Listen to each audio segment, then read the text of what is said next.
Fala pessoas, dia 1/11, sexta-feira, e vamos às notícias, porque o Brasil não para e nem a Venezuela. A gente vai falar da briga ainda. Lembrando, para ajudar o canal tem um link da Amazon, comentário fixado também na descrição. Clicou, navegou e comprou e ajudou o canal. Não esqueça de clicar no link da Amazon. E temos aí quem mexe com a Venezuela se dá mal, diz regime ao publicar silhueta de Lula e bandeira do Brasil. Sim, o negócio ficou feio, porque eles realmente, aparentemente, estão brigando. Pode ser teatro? Pode ser teatro. Mas, com certeza, uma estratégia está desafinada aí. Ou um lado está mais ligado à China, outro ligado à Rússia. Uns querem, vamos dizer assim, passar uma imagem de bom moço. O Maduro ele tá pouco se lixando para essa imagem, mas a ala do PT impede o governo Lula de romper com Maduro, dizem fontes. Tem uma ala do PT falando, não, você tem que ficar igual o Maduro, se permaneça igual o Maduro. Já o Lula, ele tá respondendo a um chamado para ficar um pouco mais assim, vamos dizer, ah não, eu sou um cara comedido, eu sou um cara muito consciente com o clima e tal. E aí tem essa briga. Lideranças do PT temem que Lula não dispute a presidência da República em 2026. Lembra que a gente viu aí a questão do Zé Dirceu falando do Alckmin? Pois é, lideranças do PT temem que ele não vai para 2026, a gente comentou disso aqui. E a gente vai falar de aprovação, tá? E Zé Dirceu se encontrou com Lula secretamente aí. Tiraram todo, anularam tudo do Dirceu. Ele foi lá e se encontrou aí com Lula. E para conversar, a gente não sabe o que, mas com certeza estratégias. Porque o que acontece? Eles vão formando, né, o seu campo de batalha. Ele vem estragando o Brasil, só que as coisas começam a ficar um pouco mais assim difíceis. Foi o que eu falei. Nenhum governo resiste até o fim sem levar muitas pedradas, né? Não importa se ele é o queridinho mundial do Lula, ele não é mais o queridinho. O Lula deixou de ser o queridinho e o pessoal começa a bater nele, até mesmo amigos próximos. E por isso eles precisam rever diversas estratégias. E a gente vai falar, alguma contenção de danos vai acontecer até o final do ano. Para 2025 ter um ar, mas é aquilo, 2025 a tendência é ser um ano destrutivo para o PT e para o Lula, tá? Lula faz novos exames e médicos dizem que ele deve seguir em Brasília. Fala que tá tudo bem com ele, mas ele não anda viajando e tá com medo de viajar, hein? Desempenho do Lula é aprovado por 50% das pessoas e 45% desaprovam. Essas pesquisas que a gente suspeita muito. Na minha opinião, isso aqui é muito longe da realidade. Eu acho que poucas pessoas aprovam, lá para os 30%, 40% no máximo, e o resto aí, né, desaprova. Mas aqui eles colocam como se tivesse tudo ok. Eu acho que não. Até porque próprios manifestantes pedem saída de Nízia por mudança de administração de hospitais federais. Os próprios esquerdistas não aguentam mais. Olha só, alface está caro, substitua por chicória, diz ministro do Trabalho. Então você vê assim, imagina o povo escutando um negócio desse, né? O pessoal até tirando sarro, a picanha está cara, substitua por ovos. A picanha está cara, substitua por abóbora. E aparentemente as pessoas vão tolerar isso até quando? Eles não estão mais tolerando. E por isso você vê caindo aí todo esse apreço que tinha o governo Lula até pelos esquerdistas. Haddad diz que há uma forçação boba para corte de gastos. O mercado financeiro pressiona o governo a reduzir despesas ante o aumento da inflação e a disparada do dólar. Bobeira, forçação boba. Até que Planalto quer anunciar corte de gastos na próxima semana, né? Falaram que adotaram a ideia.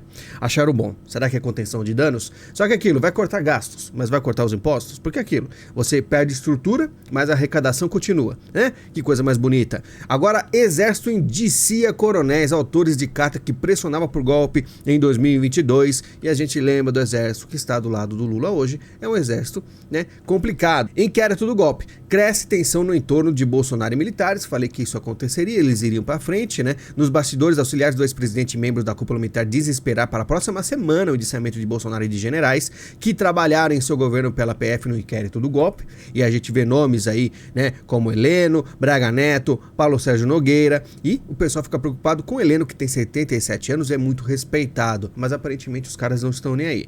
Só para lembrar, fazer um flashback aqui, né, como dizia aí os militares, as pessoas achavam que estávamos isolando as praças para protegê-las e foram dormir. No dia seguinte prendemos mais de 1.000 pessoas, ou seja, enganaram as pessoas. Se fizeram isso com pessoas comuns, imagina o que farão com aí os seus adversários políticos, né? Esse é o exército.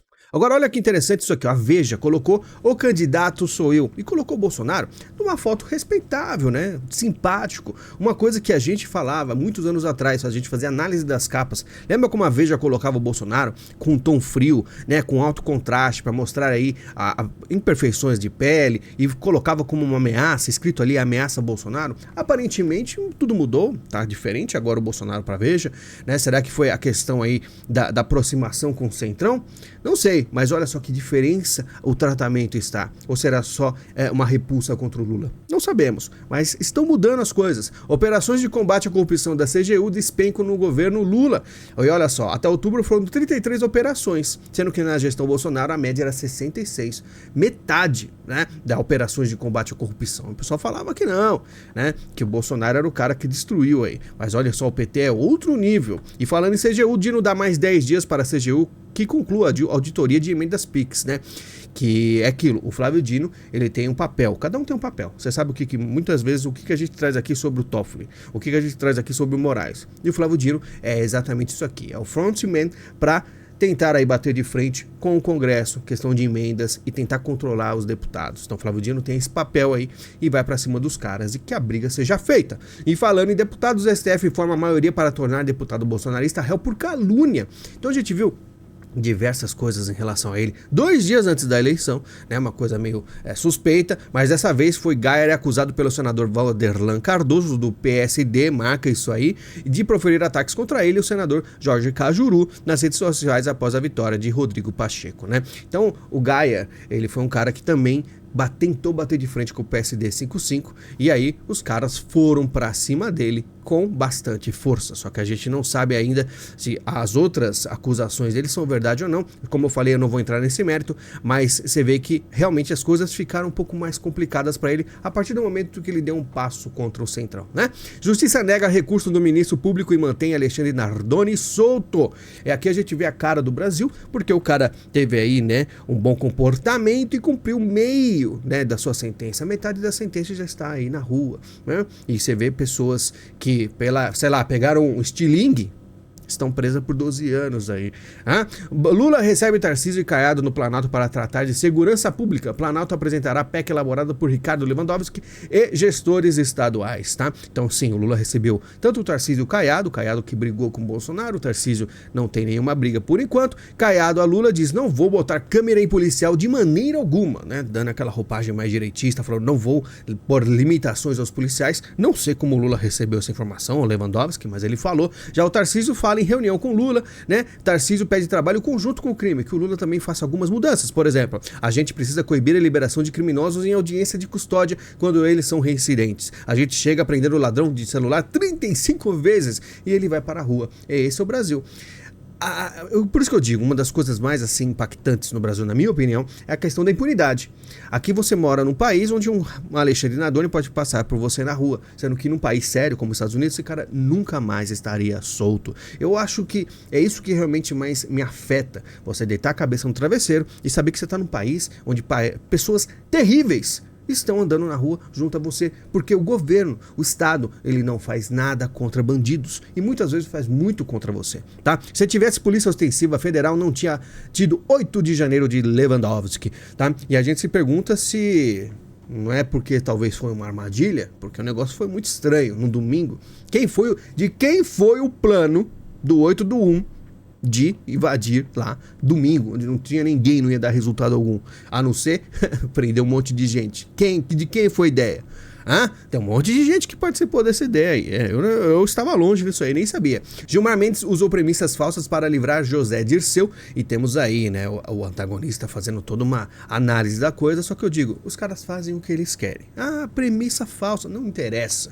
Não, porque as mensagens foram roubadas por hackers, não pode usar. Usam sim, porque os caras podem tudo. São Paulo teve 20 mil votos nulos do número de Marçal, 16 mil do PSDB e 13 mil do PT. Pois é, o pessoal discou lá 28, 45 do Datena, né? Mas a maioria usou 99, eu nem sabia que o pessoal usava aí para poder anular o voto, né? Mas fizeram isso. Enquanto isso, o Leonardo Grandini, ex-Jovem Pan, pede cassação de Rubinho Nunes por divulgar laudo falso de Boulos, né? O Rubinho Nunes é um ex-MBL, ele colou com o Marçal e conseguiu ser eleito, uma das maiores votações aí para vereador, e o pessoal quer caçar ele, tá? E o Boulos não aparece na Câmara após derrota para Ricardo Nunes. Ele simplesmente, talvez, na minha opinião, só tá tirando umas férias. Deve ter se desgastado. Com certeza, acho que tristeza ele não tem muita. E não precisa, né? Porque é por política assim, né? Ah, não quero aparecer na Câmara, não vai. E ponto, final. Essa é a vida. Mas é isso aí, pessoal, né? Vida de político é sempre maravilhosa. O importante é que a gente está aqui todos os dias fazendo o nosso trabalho, nos informando. Final de semana a gente faz um videozinho exclusivo, tá? Vou ver se eu consigo informações o suficiente para fazer um vídeo especial. Se eu não conseguir, só semana que vem. O importante é que estamos aqui todos os dias. Lembre-se, clique no link da Amazon, compre qualquer coisa e ajude o canal, né? Se você não tem nada para comprar, clique, navegue, vai que você encontra alguma coisa. Tá certo? Muito obrigado, a gente se fala e até mais.